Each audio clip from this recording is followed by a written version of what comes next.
뭐 외국의 학설이건 국내의 학자들이건 대통령의 탄핵과 다른 임명직의 탄핵은 성질이 다르다고 다 합니다. 그래서 저번에 그 법조문에 없는 중대성이라는 기준을 인정하셨던 것도 그 훌륭한 결정이셨다고 생각을 합니다만은 이 대통령에 대한 탄핵에서조차 이 절차의 적정성 문제가 안 된다고 하면 장차 이 나라의 주요 그 공직자들은 말하자면 국회에 의결 정족수를 가진 정파가 나오면 아무도 무슨 소신 발언을 할 수 없는 상황이 될 겁니다. 다 직무가 의결만으로 정지되는데 그러면 결국 그 일종의 그 국회의 국정농단 사태를 결국 야기하게 되실 건데 이 문제를 가벼이 보시고 그냥 넘어가시려고 하는 것은 저는 뭐 50년 가량을 법률을 공부하고 연구하고 또 실무에도 종사해 온 사람으로서 도저히 이것을 간과하기 없기 때문에 변호인을 자청을 한 겁니다. 그래서 이 문제는 이번에 반드시 기준을 제시해 주셔야 된다고 저는 봅니다. 이 사태가 난 것이 전의 재판에서 이 절차 문제는 국회의 자율권의 문제라고 헌재가 결정한 데에 중대한 원인이 있고 또 대단히 죄송합니다만은 저희들이 참여하기 전기일까지 이 절차 문제는 거론하지 않는 것으로 함으로써 제가 보기에는 이 국회가 해놓은 이 절차는 전 세계 누가 봐도 이 말도 안 되는 절차인데 이 절차를 법적으로 거론할 필요도 없이 정당한 것이라고 간주해온 재판관님들께도 책임이 지금 많이 있으신 겁니다. 저희들이 무엇 때문에 재판관님들한테 대들겠습니까? 그런 상황이 되어 있기 때문에 이것을 바로잡을 수 있도록 심리를 해 주십사고 요청하기 위해서 그렇게 강한 말씀을 드린 것이지 저희들이 재판관님들한테 잘못 보여서 무슨 이득이 있겠습니까? 그래서 제가 이 문제에 대해서 몇 가지는 꼭 말씀을 드려야 되겠는데요. 우선 그 세계 다른 나라도 이 탄핵이라는 것은 매우 비상한 절차이기 때문에 탄핵에 관해서 상세한 무슨 입법을 하고 이런 나라는 없습니다. 그것이 말하면 법의 그 양식에 의해서 운영이 되어야 되는 것인데 우리나라의 지금 탄핵 절차에 실질적으로 관계 있는 실무 규정은 국회법 중에 있는데 국회의원분들께서 탄핵의 대상이 안 되기 때문에 그랬는지 모르지만은 이 국회법의 지금 조항은 이것은 세계 각국의 기준에서 볼 때는 이게 말이 안 되는 조항입니다.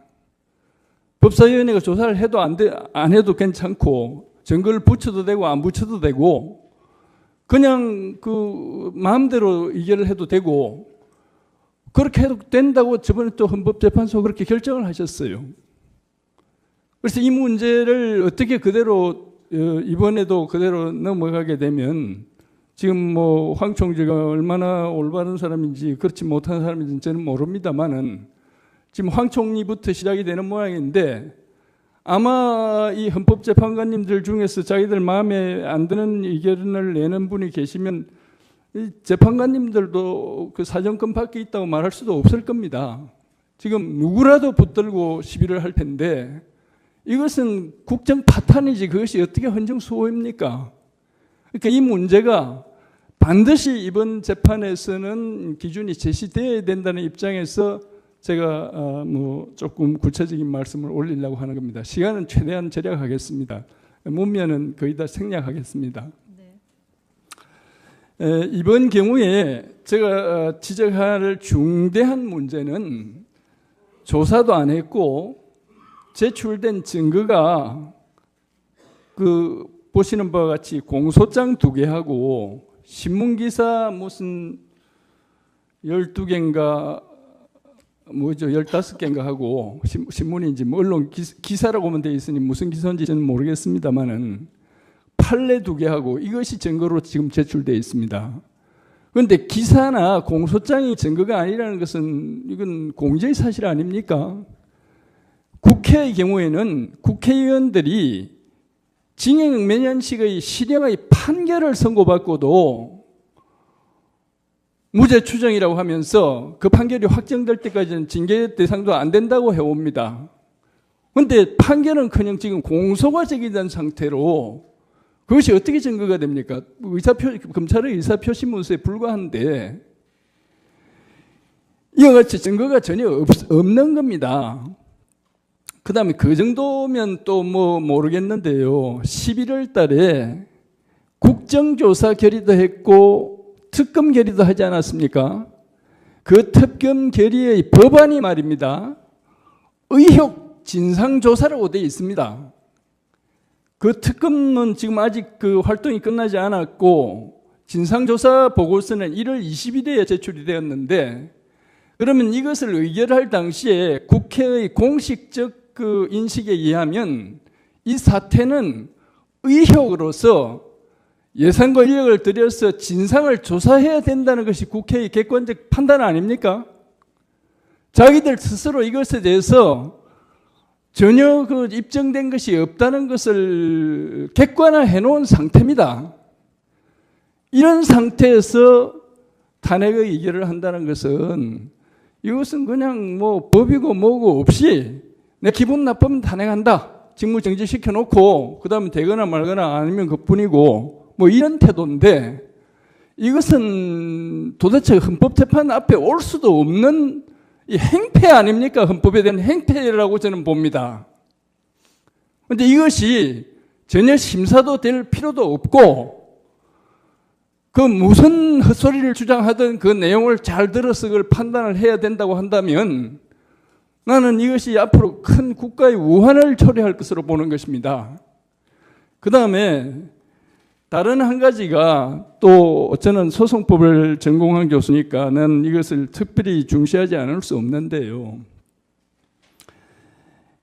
소위 탄핵주의, 이 심판을 구하고 심판을 하는 기관을 별도로 하고 심판을 구하는 자와 상대방을 대립당사자로 해서 그 쌍방의 공격 방어를 통해서 진실을 규명하려고 하는 이 소위 탄핵주의 소송 구조에 있어서는 말이죠. 이 심판의 대상을 특정한다는 것이 필수적인 겁니다. 심판의 대상이 특정되지 않으면 말하자면 소추장을 낸다고 해도 소추장의 내용이 특정이 되어 있지 않으면 그거는 서로 간에 뭘 일이 될 수가 없는 거예요. 거기다가 방어하는 사람으로서는 뭘 공격하는지도 모르니 예컨대 국정을 농단했다고 하는데 국정을 농단 안 했다고 무슨 방법으로 증명을 합니까? 그러니까 그 말하자면 탄핵주의 소송 구조에 있어서 심판의 대상을 특정한다는 것은 이것은 말하자면 법의 그 근본 원리에 속한 겁니다. 그런데 이 사건은 어떤가 하면 말이죠.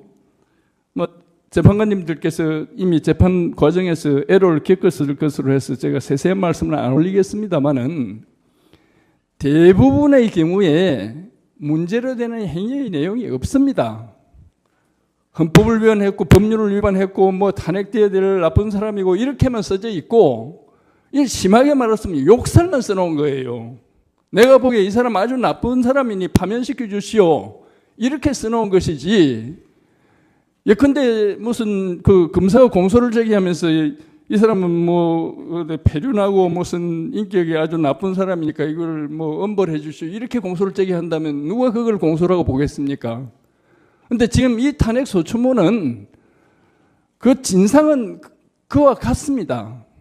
아까 재판관님 일부께서 인용을 하셨으니까 제가 거듭 말씀을 안 올리겠습니다만은 그 일의 가호 사건 안에는 적시된 그 행위가 일시장소와 행위 태양을 지적해서 적시한 행위가 하나도 없습니다.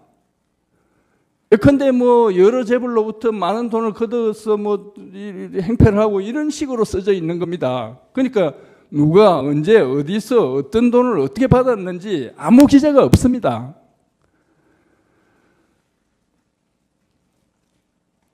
이것은 탄핵 심판, 그러니까 이걸 의결할 당시에도 그랬어요. 그 의장은 이 제출된 이 의결서와 똑같은 이안을 접수를 받은 다음에 가만히 있다가 3일날 받아가 9일날 오후 3시경에 그것을 본회의를 해가 회부를 했는데 거기서 제안자에게 설명을 시켰는데 이 제안자는 완전히 그냥 그러니까 사실에 관해서는 아무 설명도 없고 예컨대 그 속에 있는 표현을 보면 대통령은 무기 또는 징역 10년 이상에 해당하는 범죄자다. 그리고 촛불 민심이 이 탄핵을 요구하니 탄핵해야 된다. 간단히 이야기하면 그런 요지가 써져 있습니다. 그런데 이것은 그 의결할 내용을 내놓지도 않고 그걸 내놓지 않았는데 어떻게 국회의원들이 탄핵 소추가 적정한지 안 한지를 판단할 수 있습니까? 그 이안 자체를 읽어봐도 내용이 없어요. 하물며 제가 받은 자료로는 그 이안은 국회의원들에게 배포조차 되지 않았다는 겁니다. 예컨대 법률을 가결함에 있어서 제목이나 알려주고 뭐 여러 조문 만드는데 그냥 알아서 표 찍어라 이런 의결이 그게 효력이 있습니까? 이것을 일일이 보여주고 했더라도 이것은 백지 의결서입니다. 글자만 써놨지 내용이 하나도 없는 겁니다.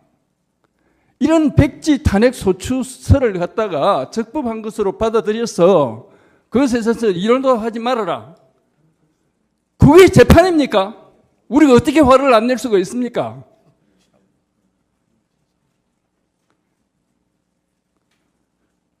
여기는 법률적으로 구체적으로 말씀을 올리면 탄핵 심판인의 대상이 되는 요건 사실에 대한 특정도 없고 그 요건 사실을 심리하기 위한 기초 사실에 관한 기재도 없습니다. 이것은 공소장이라면 이건 볼 것도 없이 공소 기각을 해야 되고 아마 파면해야 될 겁니다. 그 검사는. 그런 검사가 뭐 그게 어떻게 검사겠습니까? 그런데 국회의원분들께서 법을 잘 모르는 분들은 많이 계시겠지만은 이 사건 소추에 관여하신 세력이나 지금 법사위원장님들께서도 법을 잘 몰라서 이랬다고 할 수는 없습니다. 저분들은 법률뿐만 아니라 정치나 세상사에 아주 능숙한 분으로 저는 알고 있고 본인이 그렇게 정통한 법률 지식이 없다고 하더라도 이 나라의 최고의 법조인들을 동원해서 검토를 했을 겁니다. 그런 분들이 왜 이런 탄핵 소추문을 써왔느냐? 이것은 고의로 이렇게 하는 겁니다. 좋게 말하면 뭘 구체적으로 고란했다가 시비를 걸려가지고 괜히 애를 먹을까 봐서 그랬는지도 모르겠는데 그것이 아니고 이 문제를 가지고 매주할 고주할 저번 재판에서 이미 그러지 않았습니까? 우리가 이 절차를 지연시키기 위해서 무슨 뭐라고 하더라 뭐 하여튼 억지 전술을 쓴다는 취지로 그렇게 주장을 했는데 이 절차를 지연시켜서 무슨 득이 있다고 우리가 그렇게 하겠어요? 그런데 우리로서야 하루빨리 대통령께서 직무를 회복하기를 바라죠. 그런데 빨리 되고 안 되고 이 문제가 아니란 말입니다. 이 문제가 정리가 안 되면 앞으로 이제 뭐 제가 무슨 예언자를 자처하려고 하는 건 아닌데 이것은 헌정의 근본적인 문제를 이야기하게 될 것으로 봅니다.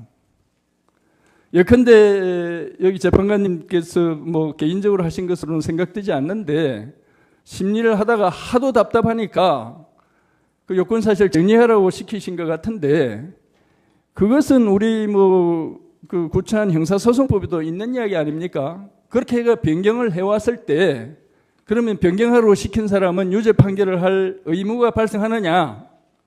의무가 발생한다면 이것은 명백하게 불공정한 재판입니다.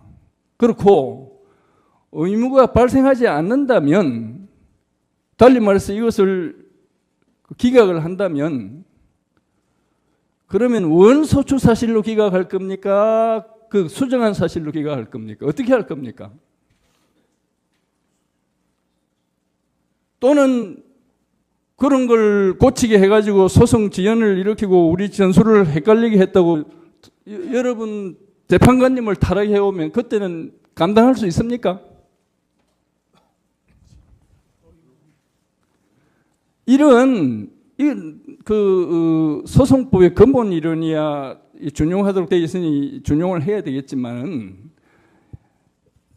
공소장 변경 이론 같은 것은 여기에 적용할 수가 없는 겁니다. 검사가 하는 공소라는 것은 범죄인들을 상대로 연간 통상 100만 건이나 하는 공소고, 그 공소의 90몇 프로가 다 벌금 정도가 되는 겁니다.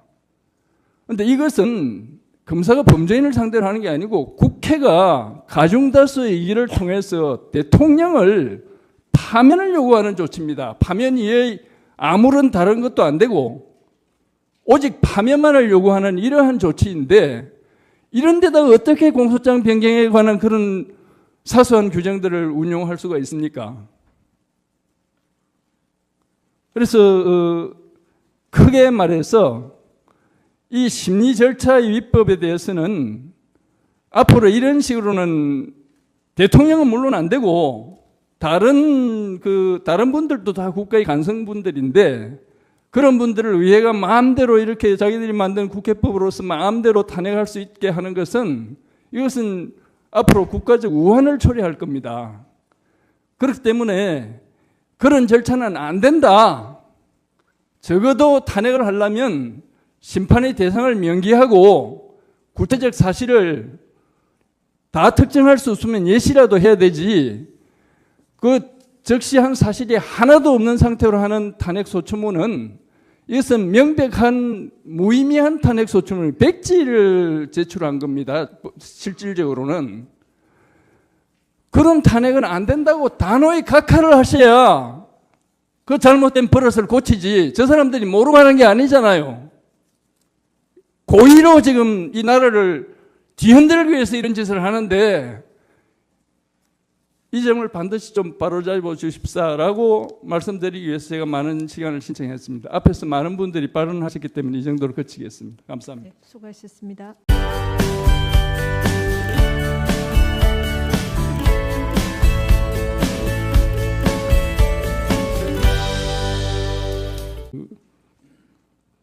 국회의 국정농단 사태를 결국 야기하게 되실 건데, 이 문제를 가벼이 보시고 그냥 넘어가시려고 하는 것은, 저는 50년 가량을 법률을 공부하고 연구하고 또 실무에도 종사해 온 사람으로서 도저히 이것을 간과하기 없기 때문에 변호인을 자청을 한 겁니다.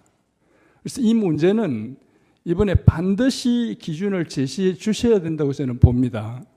이 사태가 난 것이 전의 재판에서 이 절차 문제는 국회의 자율권의 문제라고 헌재가 결정한 데에 중대한 원인이 있고, 또 대단히 죄송합니다마는 저희들이 참여하기 전기일까지 이 절차 문제는 거론하지 않는 것으로 함으로써 제가 보기에는 이 국회가 해놓은 이 절차는 전 세계 누가 봐도 이 말도 안 되는 절차인데, 이 절차를 법적으로 거론할 필요도 없이 정당한 것이라고 간주해온 재판관님들께도 책임이 지금 많이 있으신 겁니다. 저희들이 무엇 때문에 재판관님들한테 대들겠습니까? 그런 상황이 되어 있기 때문에 이것을 바로잡을 수 있도록 심리를 해 주십사고 요청하기 위해서 그렇게 강한 말씀을 드린 것이지, 저희들이 재판관님들한테 잘못 보여서 무슨 이득이 있겠습니까? 그래서 제가 이 문제에 대해서 몇 가지는 꼭 말씀을 드려야 되겠는데요.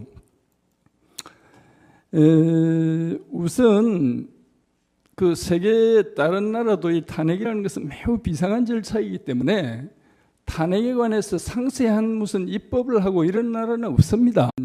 뭐 외국의 학설이건 국내의 학자들이건 대통령의 탄핵과 다른 임명직의 탄핵은 성질이 다르다고 다 합니다. 그래서 저번에 그 법조문에 없는 중대성이라는 기준을 인정하셨던 것도 그 훌륭한 결정이셨다고 생각을 합니다만은 이 대통령에 대한 탄핵에서조차 이 절차의 적정성 문제가 안 된다고 하면 장차 이 나라의 주요 그 공직자들은 말하자면 국회 의결 정족수를 가진 정파가 나오면 아무도 무슨 소신 발언을 할 수 없는 상황이 될 겁니다.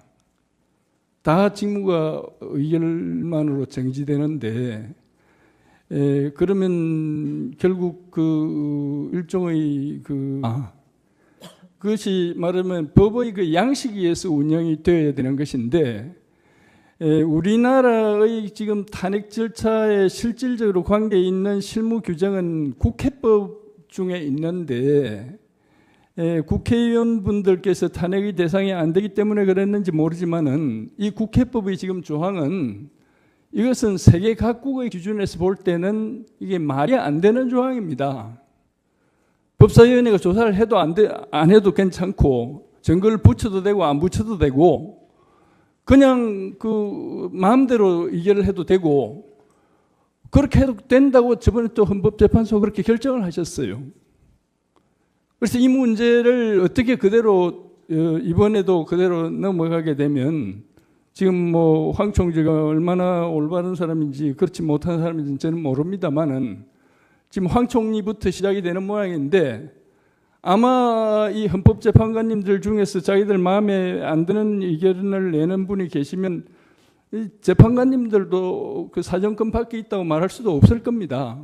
지금 누구라도 붙들고 시비를 할 텐데 이것은 국정 파탄이지 그것이 어떻게 헌정수호입니까? 그러니까 이 문제가 반드시 이번 재판에서는 기준이 제시되어야 된다는 입장에서 제가 뭐 조금 구체적인 말씀을 올리려고 하는 겁니다. 시간은 최대한 절약하겠습니다. 문면은 거의 다 생략하겠습니다. 네. 이번 경우에 제가 지적할 중대한 문제는 조사도 안 했고 제출된 증거가 그 보시는 바와 같이 공소장 2개하고 신문기사 무슨 12개인가 뭐죠 15개인가 하고 신문인지 뭐 언론 기사라고 보면